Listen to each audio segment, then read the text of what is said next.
Sempre hai que comezar dando as grazas destas horas da mañá aos primeiros valentes que acoden o noso chamado, mesmo para o acto inaugural, aínda que xa sabemos que fora do protocolo o importante ven despois, non? Por tanto, os máis madrugadores, dobremente grazas por estades aquí. Benvidos a este Congreso Internacional Patrimonio e Fronteira que organiza a Asociación de Patrimonio e Bens Culturais de Consello da Cultura Galega coa colaboración da Universidade do Miño e da Comunidade dos Países de Lingua Portuguesa. A mesa, como ben ampla, vou mencionar por orden de intervención para logo non ter que repetir as presentacións. Despois destas miñas breves palabras iniciais tomará a palabra a coordinadora da sección e desta xornada para explicar cal é o sentido que lle quixeron dar. Seguirá o secretario xeral de Política Lingüística, que non representa aquí o patrimonio lingüístico, senón que representa a Consellería de Cultura. Por tanto, damos as grazas dobremente de que asumise unha vez máis Valentín representacións varias, entre elas a do patrimonio, para acompañarnos no día de hoxe. El sabe que sempre ben recibido, ainda que sexa para falarmos de patrimonio. Logo, o director da Unidade de Arqueoloxía que representa a Universidade do Miño, que, como dixen, colabora nestas xornadas. Non é a única colaboración que nos temos con a Universidade do Miño. A verdade é que durante os últimos anos se foi creando tamén unha relación que xa ten tido outros resultados e que esperemos que continue. A directora xeral da CPLP, a que lle damos unha benvida moi especial na nosa casa. Nos, como saben, o Consello da Cultura Galega é o observador consultivo da CPLP, pero é a primeira vez que realmente recibimos a tan alto cargo da Comunidade de Países de Lingua Portuguesa dentro da nosa casa. Espero que sexa a primeira de moitas e que se sinta moi a gusto entre nós, na nosa cidade que recibe chovendo, como debe ser. Espero que se encontre nun ambiente agradable. E logo pecharei esta sesión inaugural eu mesma como presidenta do Consello da Cultura Galega. Moitísimas grazas, presidenta. Tócame abrir o Congreso.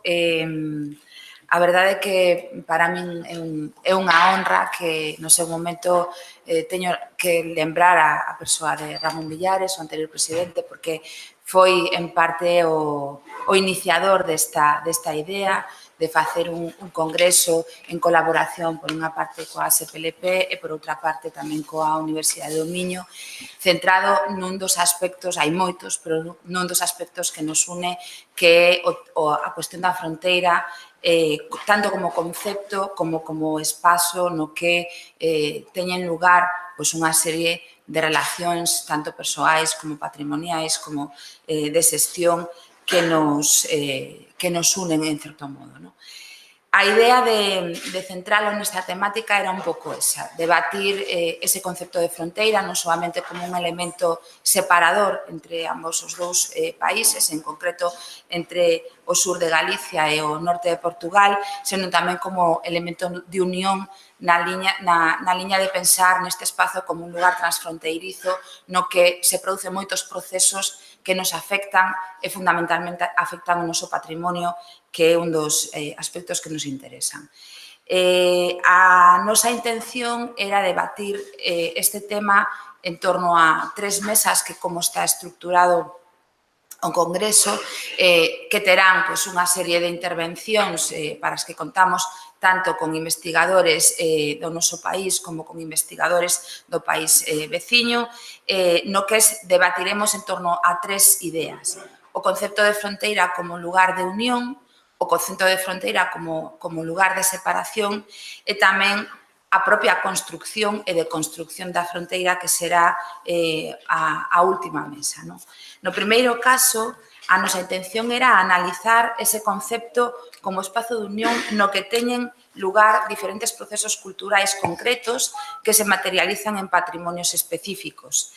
Nesta idea, interesábamos, por unha parte, analizar como desde as distintas administracións públicas, en ese caso temos un representante da Dirección Xeral de Portugal e por parte galega dunha persoa que traballa nun dos grupos de investigación que neste momento están analizando precisamente as cuestións transfronteirizas para ver un pouco que tipo de políticas se desenvolven a un e outro lado da raya para xestionar estes patrimonios. Un pouco a idea de iniciar con esta mesa era logo pechar coa intervención mañá de Felipe Criado, que hoxe non pode estar, na que analizará si realmente é posible que teñamos políticas comuns á hora de abordar a xestión deste patrimonio que, en certo modo, non é común. Mañán, pola tarde, veremos como a construción da fronteira, a fortificación, a paisaxe fortificada durante o período da Guerra da Restauración nos afecta a un e outro lado, non se entende sin un e outro lado. Entón, a idea é debatir sobre que instrumentos de xestión temos, se son iguais ou diferentes a un e outro lado e como podemos, de algún xeito, converser.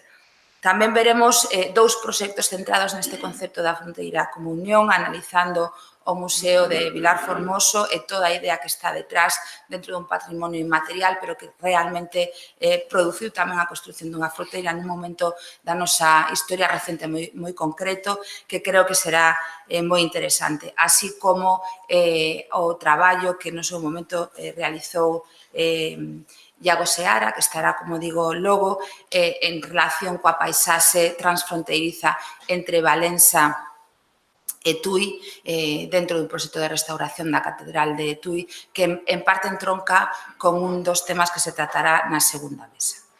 A segunda mesa, Fronteiras que separan, ten como eixe conductor a fortificación, como dixen antes, que se construe a raíz da Guerra da Restauración durante o século XVII e cusa materialidade analizaremos a través da revisión de 3 proxectos en concreto.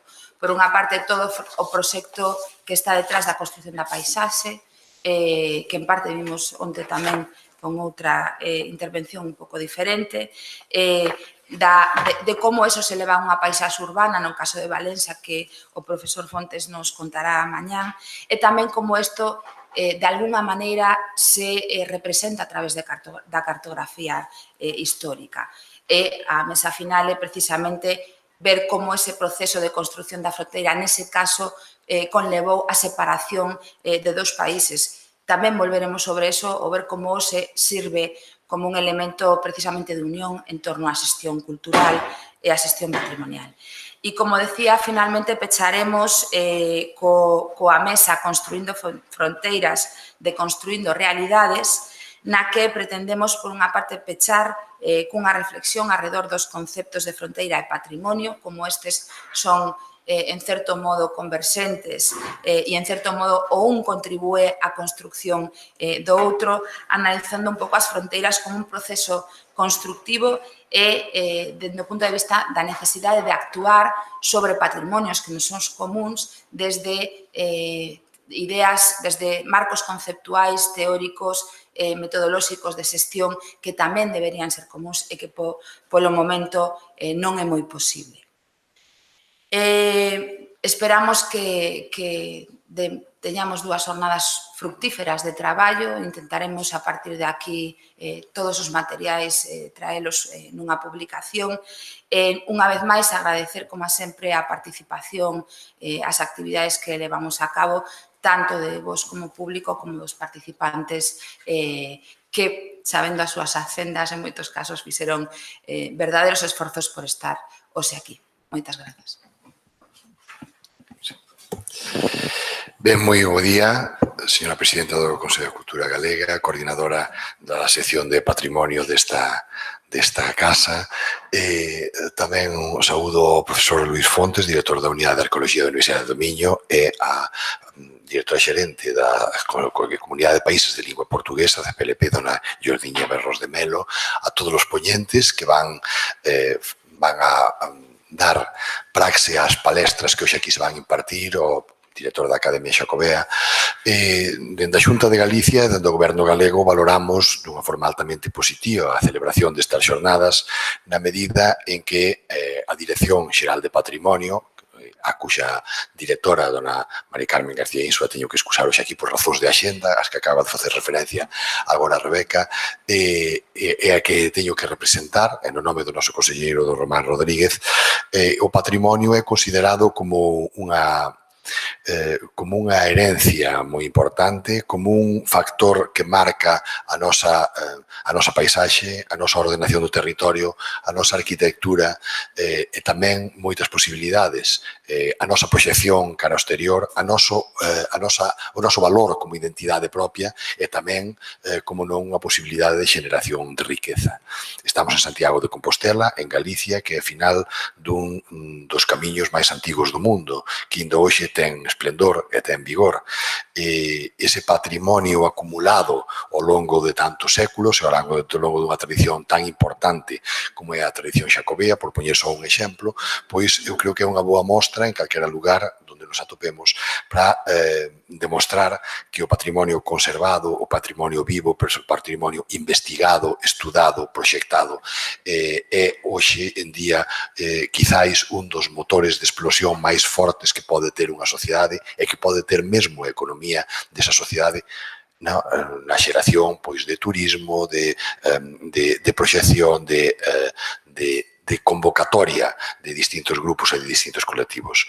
Así é un pouco trazado con grandes liñas ou con liñas grosas a visión que dende o goberno galego temos de órganos de debate como poden ser estes, non? Incrementar o interese, o estudo por un patrimonio que ao mesmo tempo en algunhas zonas, como é o caso concreto obxecto de estudo destas xornadas, onde hai fronteiras sempre hai actividade. É certo, decía agora a Rebeca, que onde hai fronteira hai separación, hai diferenza, ou houve separación ou houve diferencia, pero o patrimonio moitas veces é o que nos ten que axudar a unir, a estudar as influencias dun e do outro lado das fronteiras. En definitiva, onde hai fronteiras tamén sempre hai movimento, sempre hai riqueza, tamén hai tensións, pero hai a hibridación das culturas. As culturas, cando se hibridan, normalmente medran e normalmente enriquécense. Este é un factor tamén moi importante que nos gustaría destacar destas xornadas, máis aínda cando son fronteiras próximas ou fronteiras que houbo e agora, felizmente, podemos dicir que se atenuaron moitísimo ou que prácticamente non existen. Entón, ese contacto patrimonial entre nós cobra, se cabe, máis viveza aínda. Son o secretario de Política Lingüística e tamén teño que facer unha referencia ao patrimonio lingüístico existente nas fronteiras. Xa sei que non é o obxecto destas xornadas, pero eu diría que moitas veces, como é o caso, por exemplo, entre a Galiza e Portugal, todo isto vese impregnado tamén dun patrimonio que non é material, pero que é cultural e que reside no ADN dos galegos, dos portugueses, de calquera dos povos que estean en contacto, e que no noso caso, pois que se ve fortemente reforzado por un patrimonio tamén, un vínculo dun nexo de unión que é a lusofonía, que tiña que facer referencia a máis aínda a presencia dunha acta dignataria da lusofonía como é a dona Georgina Barrós de Melo. Desexamos o mellor dos desenvolvimentos para estas xornadas e que vai ser así. Os parabéns á sección de patrimonio, a moi activa sección de patrimonio do Consello de Cultura Galega e ao Consello de Cultura por unha vez máis demostrarnos a altura de miras que ten a hora de levar a cabo xornadas de alta especialidade como son estas. Nada máis, moitas grazas e moi bo día.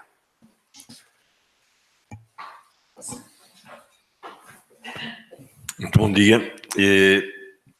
Começo por saudar os colegas da mesa, o Sr. Secretário-Geral, a Sra. Diretora da CPLP, a Sra. Presidente do Conselho e a Rebeca, da secção de Património. Pede-me o Sr. Reitor para transmitir os cumprimentos à Sra. Presidente do Conselho da Cultura Galega. Pedir desculpa por não poder estar presente por razões de agenda, mas manifestar a grande satisfação da Universidade de Minho em estar associada a esta organização deste Congresso Internacional e recordar que a Universidade de Minho tem uma profunda relação com a Galiza, que remonta justamente à própria criação da Universidade do Minho, que beneficiou muito do contributo dos colegas para a Galiza, em especial do professor Ramon Vilares, e que tem sido mantida ao longo destas últimas décadas, partilhando projetos de ensino, partilhando projetos de educação, partilhando projetos comuns de valorização do património comum galego e português. Em especial, sublinhar a raiz comum, digamos, linguística, que é um património absolutamente único e que me permite, por exemplo, eu estar aqui a falar em português e os meus colegas galegos percebem perfeitamente o que é que eu estou a dizer. Desejar que o Congresso tenha sucesso, felicitar a organização e esperar que nos próximos anos os projetos conjuntos possam continuar a concretizar-se e, portanto, contem sempre, o Sr. Reitor insistiu para transmitir esta ideia, contem sempre com a Universidade do Minho para no futuro estreitar, se é que isso é possível ainda mais, as relações entre a Universidade do Minho e a Galiza. Muito obrigado.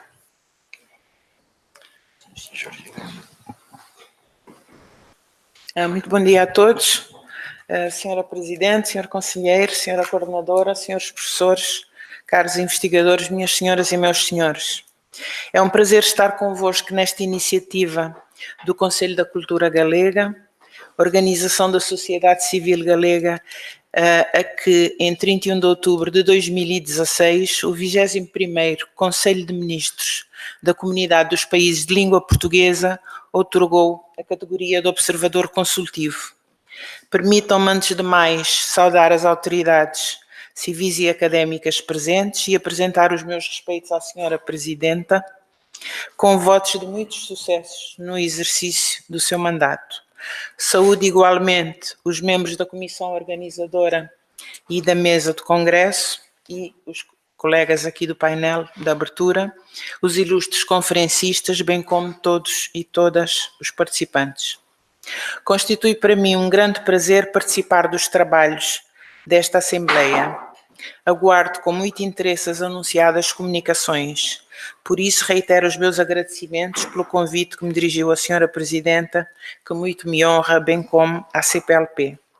Na realidade, quando conheci o tema do Congresso, fiquei muito interessada e estimulada, dada a minha perspectiva de quem vem de uma comunidade que reúne 9 países, situados em 4 continentes, em que nenhum dos 9 partilha quaisquer fronteiras. E, por outro lado, na minha perspectiva de uma investigadora que é originária de um país que tem o oceano como sua única fronteira. Assim, num congresso sobre património e fronteira, permitir-me-ão falar-vos brevemente da realidade da CPLP, que simboliza exatamente o oposto, ou seja, a partilha de um rico património comum, sem, porém, a partilha de qualquer fronteira na sua significação comum. E por isso eu pergunto-me se poderemos formalmente considerar o mar como a fronteira que nos une. Espero, por isso, com particular interesse entre todas as comunicações e vou poder tentar acompanhar o máximo possível a do professor Filipe Criado Boato, que vai falar sobre património sem fronteiras. Com efeito, os Estados que constituem hoje a Comunidade dos Países de Língua Portuguesa resultam de um processo histórico que levou a língua portuguesa a cruzar oceanos, chegar a outras paragens, conhecer outros mundos, fixar-se noutros territórios. Esse processo, por definição de muita violência, acabou caracterizado pela interação que se seguiu entre a língua e a cultura que chegaram pelo mar, com as línguas e as culturas locais, fazendo nascer realidades novas. Os portugueses, a sua língua e a sua cultura, estabeleceram-se assim em locais bem distintos e em circunstâncias muitas vezes extraordinárias, por vezes, como foi o caso do meu país natal, Cabo Verde, em cenários de uma natureza agreste, austera. No caso de Cabo Verde, num cenário de isolamento físico e, quiçá, moral, pela sua natureza de arquipélago constituído de pequenas ilhas desérticas e inicialmente desabitadas, essas culturas viram-se forçadas a recorrer a todos os meios em presença para fazer face ao confronto e sobreviver. O que começou sendo um confronto senhor-escravo, dominante-dominado, branco-preto, constituiu afinal um terreno fértil que gerou em alguns séculos assimilação mútua, interpenetração, interdependência e interpenetração de valores culturais.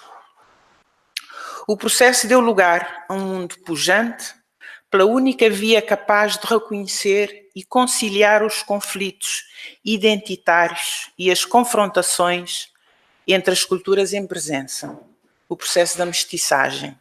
A mestiçagem que simboliza o recuo das fronteiras de mundos até então conhecidos e que consubstancia a construção do novo mundo, a cultura cabo-verdiana e uma nova nação, a todos os títulos, pioneira na época.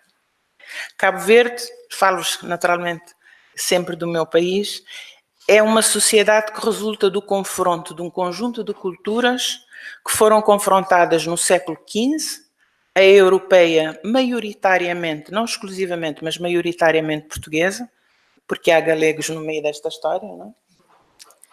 E a africana de inúmeras etnias, num ambiente inóspito, isolado, no meio do Oceano Atlântico. Falei-vos naturalmente do caso do meu pequeno país. A história é diversa, de país para país, naturalmente, cada um com as suas peculiaridades. De um modo geral, a comunidade dos países de língua portuguesa apresenta, em consequência de tão complexo e doloroso processo, uma elevada riqueza cultural, uma fortíssima diversidade linguística, logo contém um imenso potencial, tem elevadas ambições e perspectivas que eu julgo muito interessantes. Os povos representados na CPLP partilham assim de uma herança histórica, cultural e linguística que os une, feita de um percurso comum de vários séculos, que originou um património material e imaterial de uma riqueza fabulosa que urge valorizar, preservar, difundir. A nossa comunidade é por isso rica pela multiplicidade, diversidade e riqueza cultural das nações que a compõem. É sobre este pano de fundo que se desenha o pensamento estratégico dos Estados-membros da CPLP, que espelha a sua vontade comum no que tange ao desenvolvimento e expansão da cooperação nos domínios da cultura e do património. Os chefes de Estado e de Governo, fundadores da CPLP, afirmaram em 17 de julho de 1996, na Declaração Constitutiva, considerar um imperativo a consolidação da realidade cultural nacional e plurinacional que confere identidade própria aos países de língua oficial portuguesa, refletindo o relacionamento especial existente entre eles e a experiência acumulada em anos de profícua concertação e cooperação. Nesta linha, estabelece o artigo 3º dos Estatutos da CPLP, de entre os objetivos gerais da comunidade, a cooperação em todos os domínios, entre eles o domínio da cultura. Estabelece ainda os Estatutos, no seu artigo 8º, que na materialização dos seus objetivos, a CPLP apoia-se em mecanismos de concertação político-diplomática e de cooperação já existentes ou a criar entre os Estados-membros. Naturalmente, neste processo cabe um lugar privilegiado à cooperação multilateral e à cooperação Sul-Sul.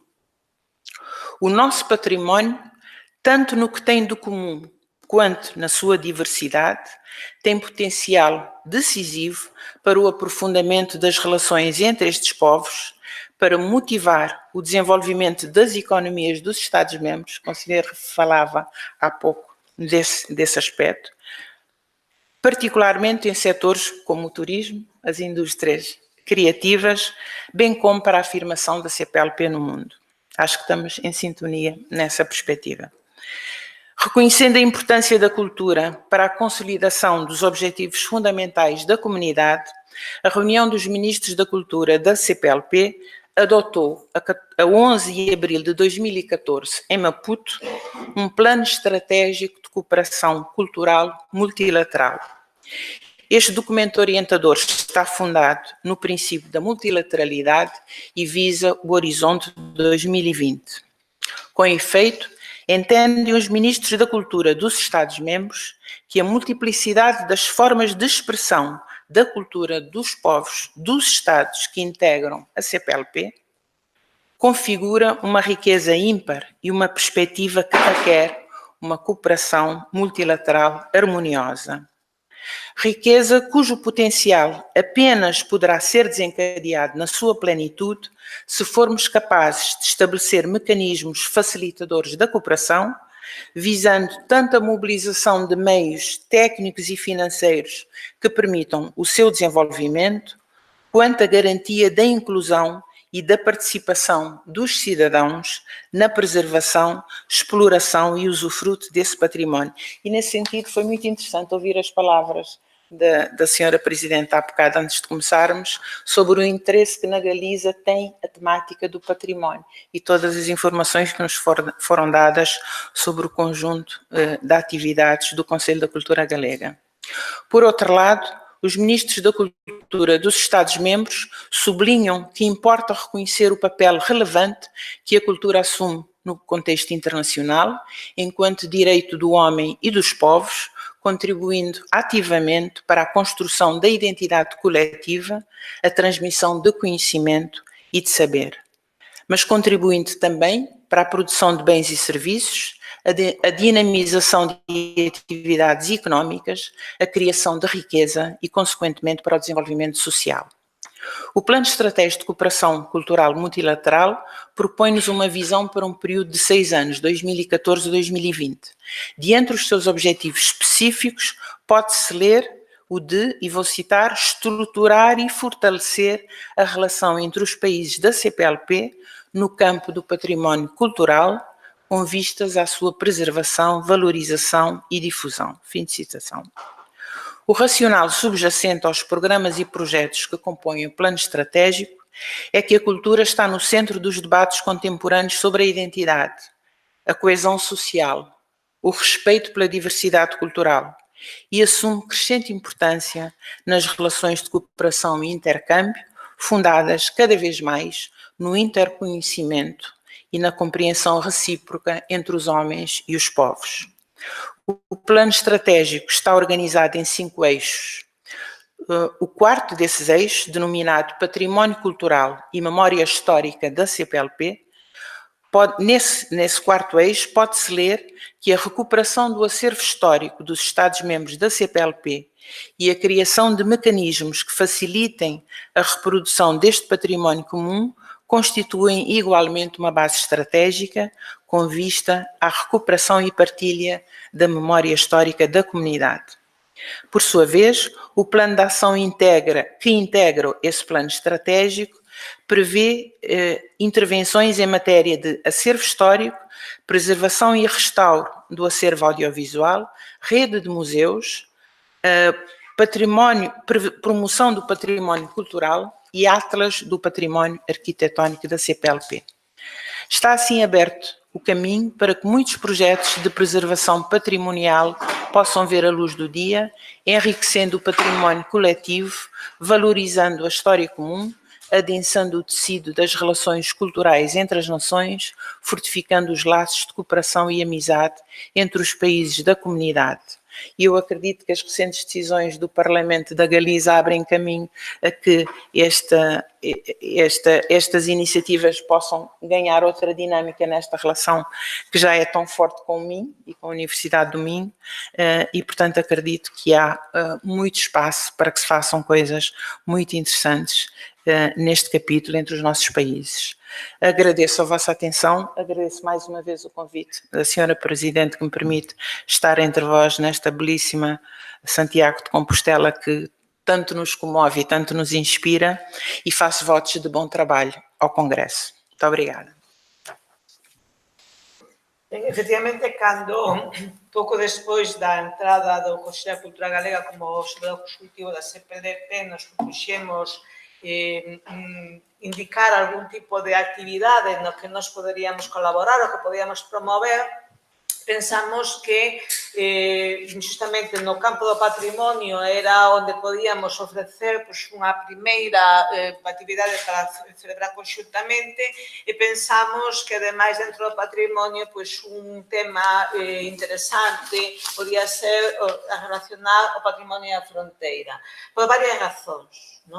Unha, porque desde o punto de vista noso de cultura galega era interesante reflexionar sobre as pegadas deixadas no patrimonio material e inmaterial. Naturalmente daría lugar para moitas máis xornadas de 2 días, non se pode esgotar o tema nesta, pero pensamos no patrimonio material e inmaterial relacionado coas sucesivas fronteiras que ao longo dos séculos foi habendo entre Galicia e Portugal, que logo ao final xa levamos moitos séculos consolidados na actual fronteira política, pero non hai que esquecer que o Reino de Galicia tivo sucesivas fronteiras no Douro e logo conquistouse Viseu e logo Coimbra e finalmente acabamos no Teixo e aí estaba a fronteira cando don Afonso Henriques declarou a independencia. E esas sucesivas fronteiras de avance de replegamento entre o Reino de Galicia que estaba situado no norte e os territorios que había ao sur foron deixando as súas pegadas no territorio en forma de patrimonio, insisto, e visibles aínda hoxe. Por tanto, esa configuración da fachada atlántica da Península Ibérica como un xogo entre galegos e portugueses que primeiro eran todos uns e logo se separaron, pero foron deixando nos seus avances e retrocesos as súas pegadas no territorio en forma de patrimonio, era un tema sobre o que a nós, desde a cultura galega, nos interesaba volver, sobre todo para mostrar que a relación entre Galicia e Portugal é unha relación que marca por igual os dous países, as dúas comunidades que os habitan, toda a súa historia cultural e lingüística, non? E, por outro lado, parecíanos que este era un tema que aínda, estando focalizado agora no territorio continental da Península Ibérica, pois era un tema que podía ser de interese para o conxunto dos países da CPLP, exportable, por tanto, a outros lugares. Por que? Pois precisamente porque, efectivamente, como acaba de sinalar a directora xeral, os países que compoñen a CPLP non teñen fronteiras mutuas entre deles e, sin embargo, se recoñecen como partícipes dun mesmo patrimonio e dunha mesma lingua. Entón, en que medida as fronteiras políticas deses países están actuando ou non como marcas de identificación da cultura, digamos, portuguesa en sentido amplo, para que se me entenda, frente aos seus veciños, non?